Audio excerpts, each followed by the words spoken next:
સુરેન્દ્રનગરના લીંબડી ધાંગધ્રામાં વરસાદ વરસ્યો હતો। જિલ્લામાં લીંબડીમાં સામાન્ય વરસાદે મુખ્ય માર્ગો પર પાણી ભરાયા હતા। પાણી ભરાતા તંત્રની પ્રી મોન્સૂન કામગીરી સામે અનેક સવાલો ઉઠ્યા છે। ધાંગધ્રા પણ સામાન્ય વરસાદમાં મુખ્ય માર્ગો પર ઢીંચણસમાં પાણી ભરાયા હતા।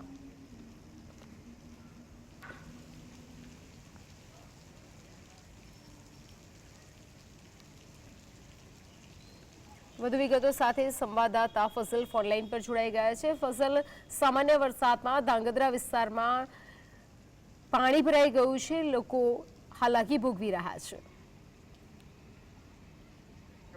સુરેન્દ્રનગર જિલ્લામાં છેલ્લી 24 કલાકમાં 3 તાલુકાઓમાં વરસાદ નોંધાયો છે, જેમાં લીંબડીમાં 1 ઇંચ જેટલો વરસાદ ખાબક્યો છે, તો બીજી તરફ ધાંગધ્રામાં અડધા ઇંચ જેટલો વરસાદ વરસવા પામ્યો છે। ત્યારે આ તાલુકાઓમાં જે પરિસ્થિતિનું નિર્માણ થાય છે, જેને તંત્રની માર્ગો ઉપર પાણી પ્રી મોન્સૂન કામગીરી સામે પણ સવાલ ઉઠ્યા છે। ધાંગધ્રામાં તો મુખ્ય લઈને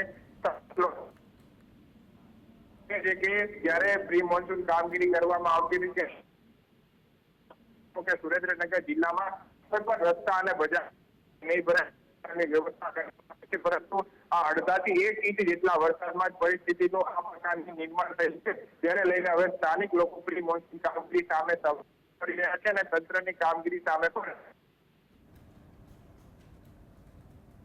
ફઝલ, જોડાઈ માહિતી આપવા બદલ આપનો આભાર।